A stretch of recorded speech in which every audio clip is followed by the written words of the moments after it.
Hello all and welcome to part 5 on the topic basics of accounting. Now in the last 4 sessions, we have really enjoyed understanding the various concepts that we have in this particular subject. In this particular session, we are going to learn about the basics. We are going to start with numbers in the next session.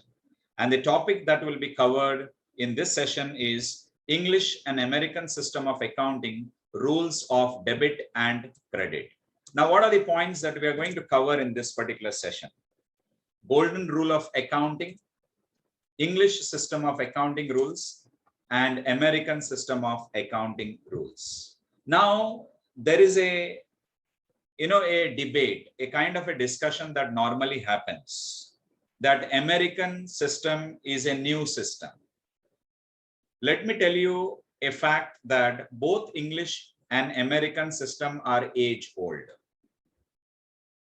This concept of American system has been lately introduced in the Indian commerce academics. So possibly people believe that American system is the new form of accounting, but let me tell you, both English and American system are age old. Before we get into English and American system of accounting, let's understand the golden rule of accounting. I go back to the concept of double entry system of bookkeeping. What is double entry? Every transaction has two aspects, debit aspect and credit aspect. A recording of both the debit as well as the credit aspect for all the transactions in the books of accounts is called as double entry system of bookkeeping. Now, what is golden rule of accounting? The rule is pretty simple. It says for every debit, there is a corresponding and equal credit. This is a golden rule that we have in accounting. For every debit, there is a corresponding and equal credit. Means to say, if 40,000 rupees is debited, definitely 40,000 rupees will also be credited. We are going to check this particular golden rule when we are going to learn to pass journal entries, which will be discussed in the next session. So for every debit, there is a corresponding and equal credit. So let's move to English system of accounting rules. What is this English system of accounting rules? Under English system, we classify accounts into basically three categories: personal account, real account, and nominal account. Now, as you see, you may see my picture under the category of personal account. See, the name is personal. So persons, Ram's account, Sham's account, Canara Bank account, Union Bank of India account, State Bank of India account. These are all personal accounts. Remember this, personal accounts. So names are given. Sita's account, Geeta's account, all come under the category. Now, within personal account, there is classification. We will discuss about it. Next classification of accounts is real account. You can see a 2,000 rupees note there, meaning to say cash. Then you see an asset by the name building. So cash account, buildings account, any asset for that matter, all come under the category of real account. Then we have the list of expenses and losses. So all expenses and losses are classified under the head nominal account. Let's understand each of this account in detail. Let's look at personal account. Now, as far as personal account is concerned, we classify it into three categories. The first category is accounts of physical or natural persons. For example, Ram's account, Sita's account, Ben's account, Imran's account, Akshata's account, Aishwarya's account. You can go on. The names of physical or natural persons, people who have taken birth from their mother's womb, they are called as natural persons. The subclassification, second one under personal accounts, is accounts of artificial or legal persons. Law has given recognition. They have not taken birth from their mother's womb. For example, Canara Bank account. Banking Regulation Act 1949 has given recognition to Canara Bank. Then we have New Model School account, Infosys Limited account, Ben trading company limited account, government college account. These are all established under various laws that are there in our country, either at the central level or at the state level, you can say. That's why these are artificial or legal persons. The third very important subcategory of personal accounts is representative personal account.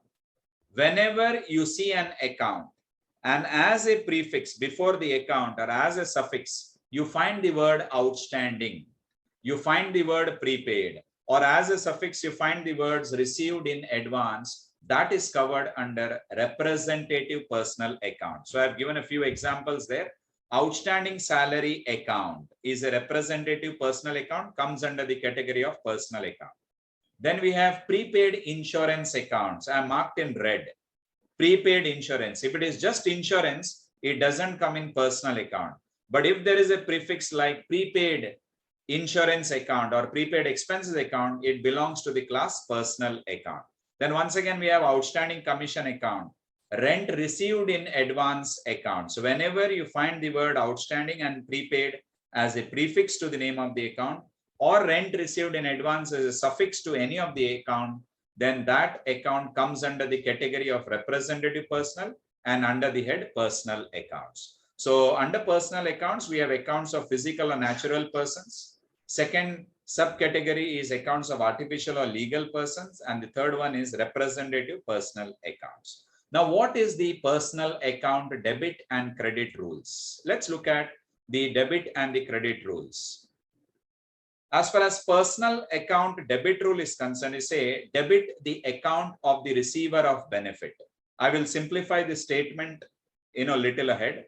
So we debit the account of the receiver of benefit and we credit the account of the giver of benefit.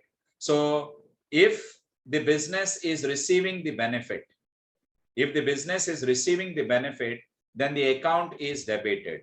If the business is giving the benefit, then the account is credited. So this is about the debit and the credit rules of personal account. Let's move to the next classification that we had, and that is real account. See the word real, really that exists.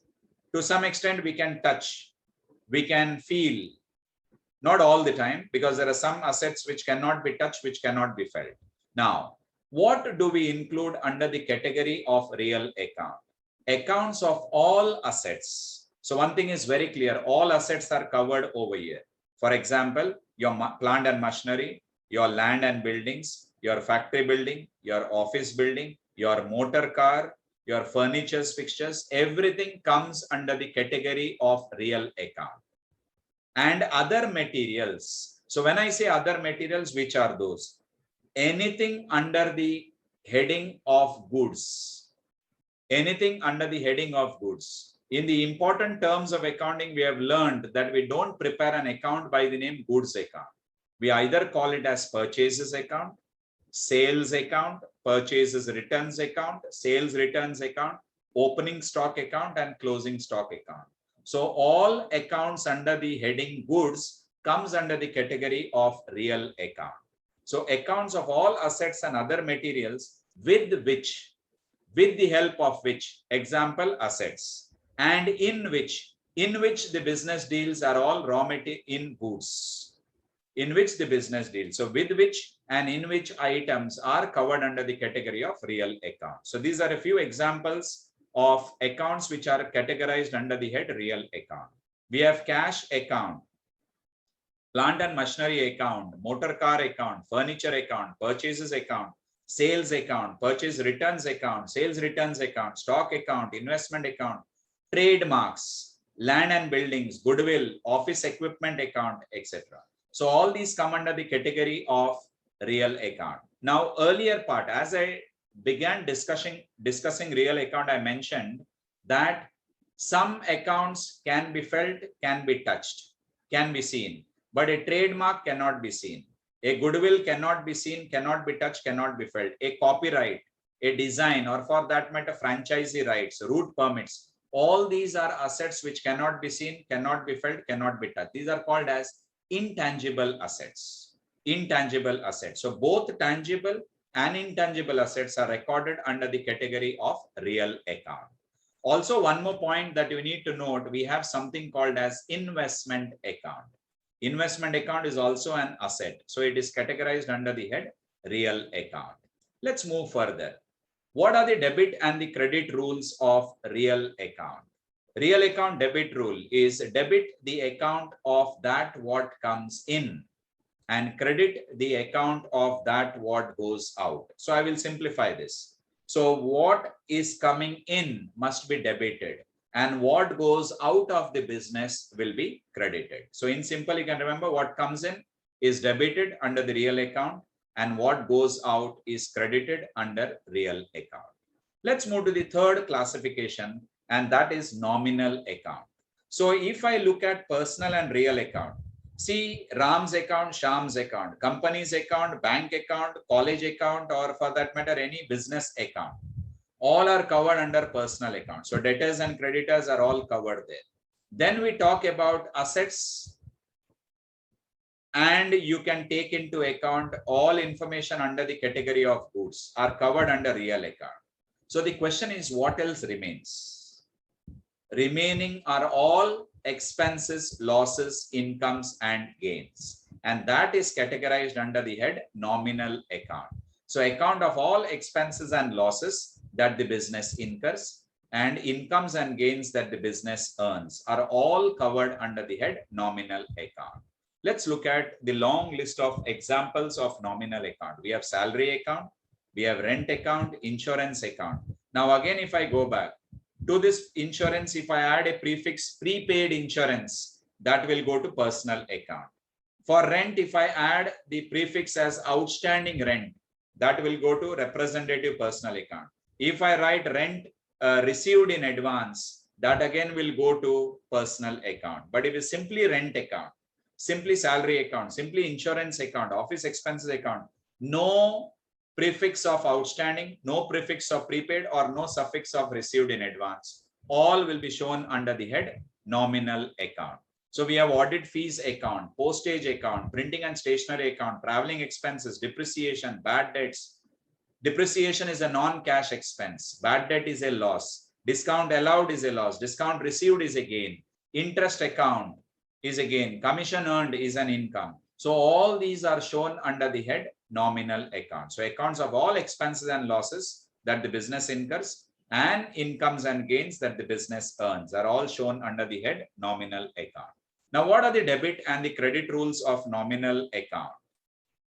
Nominal account debit rule is the account debit the account of all expenses and losses and credit the account of all incomes and gains. Remember, all expenses and losses will be debited and all incomes and gains will be credited. So this is about nominal account. So we have covered personal account, real account, and nominal account. Let's look at these rules, what we have seen, the debit and the credit rules of personal, real, nominal at a glance. So under personal account rule, the debit rule is debit the receiver of benefit. Remember, we don't debit the receiver, we debit the account of the receiver of benefit. But to simplify matter, because since we are learning the subject accounts, we understand it is the account of the receiver of benefit. But we say debit the receiver of benefit, credit the giver of benefit. Personal account, debit what comes in and credit what goes out. And nominal account, we have debit all expenses and losses, credit all incomes and gains. So this is the English accounting rules that we had, the debit and the credit rules. Remember, these rules are very, very important because in the next session, when we are going to learn as to how to pass a journal entry, we are going to apply these rules, this relevant rules itself. Let's move to the next aspect. The next aspect is American system of accounting rules. Now, in American system of accounting rules, it is comparatively much simpler. If I go back to my probably the first session where I spoke about the spokes of the wheel of accounting, and there were 5 things: assets, liabilities, equity and capital, then we had expenses, and then we had income. Same thing in American system of accounting, all items under the subject matter of accounts are categorized into these 5 items or these 5 concepts, which I have called as the various spokes that holds the wheel of accounting: assets, liabilities, capital or equity, expenses, and income. Now, what are the rules as far as their debit and credit is concerned? So we have asset, liability, equity, expenses, and income. So let's understand. We talk about increase in the value of asset or decrease in the value of an asset. As far as liabilities are concerned, there can be increase in the value of liability or decrease in the value of liability. Similarly, equity, there can be increase in the value of equity or decrease in the value of equity. In case of expenses, increase in expense or decrease in expense. Income value either increases or income value decreases. Now, before we understand the debit and the credit rules of each of these items, let's get the basics right. Through English system also, we have got an idea probably. Asset always shows debit balance. So if there is increase in asset or decrease in asset, we will have to know. So let's look at asset now. If there is increase in the value of an asset, it is debited. Asset shows debit balance. So increase in the value of asset is always debited. The asset account is debited. If there is a decrease in the value of an asset account is credited. So remember the basic rule, asset account always shows debit balance. And when there is increase in the value of asset, such an asset account is debited. If there is decrease in the value of an asset, that asset account will be credited. Liability always shows credit balance. So increase in the value of liability will be credited because liabilities anyway shows credit balance. So increase in the value of liability account will further be credited. And when there is decrease in the value of liability, that liability account will be debited. So let's get the rules very, very easily. Equity or capital always shows credit balance. Increase in the value of equity will always be credited because it shows credit balance. Increase in the value of equity, it is further credited. And decrease in the value of equity account or capital account will be debited. So liability and equity, if you look, it is on par. If you see increase in equity, increase in liability, both are credited. Decrease in liability, decrease in equity, both are debited. Let's talk about expense. Nominal account rule, debit all expenses and losses, credit all incomes and gains. So expenses basically show debit balance. So if there is increase in the value of expense, concerned expenses account will be debited. And if there is decrease in the value of expense, concerned expense account will be credited. Next, we talk about income. Credit all incomes and gains. That is what nominal account rule says under English system. So credit all incomes and gains. So if there is increase in income, it will be credited. Credit all incomes and gains. Similarly, if there is decrease in income, then concerned income account will be debited. So most of the standard book speaks about the 6 + 2, 8 concepts, but they don't speak about decrease in expense or decrease in income. Now, why have I presented this? Decrease in expense is credited, decrease in income is debited. Is it possible? The answer is yes, it is possible, especially when you are solving or passing journal entries for rectification. When you are passing rectification entries, this concept will become applicable, decrease in expense or decrease in income. So these are the points that will help you, especially when you are passing rectification entry. So that's why I have discussed this concept. So understand the concept of asset, liability, equity, expense, and income. The basic aspect, asset always shows debit balance. So if there is increase in asset account is debited. If there is decrease in the value of asset, it is credited. Liabilities and equity are on par. Increase in the value of liability or equity, that account is credited. Decrease in the value of liability or equity, that account is debited. Expense and income, you can remember with the nominal account of English system. The rule says debit all expenses and losses. So increase in expense, concerned expense account is debited. Decrease in expense, concerned expense account is credited. As far as income, credit all incomes and gains we say. So if there is increase in income, it is credited, the concerned income account. And if there is decrease in income, the concerned income account is debited. So that is about the debit and the credit rules under English system and American system of accounting, which we are going to apply in our next session in passing journal entries. So as far as this session is concerned, I have only this much. So thank you for your company and your patient hearing. So as usual, if you would like to connect or collaborate with me, feel free to either write to me on my mail or you can give a call on this particular number. So thank you once again.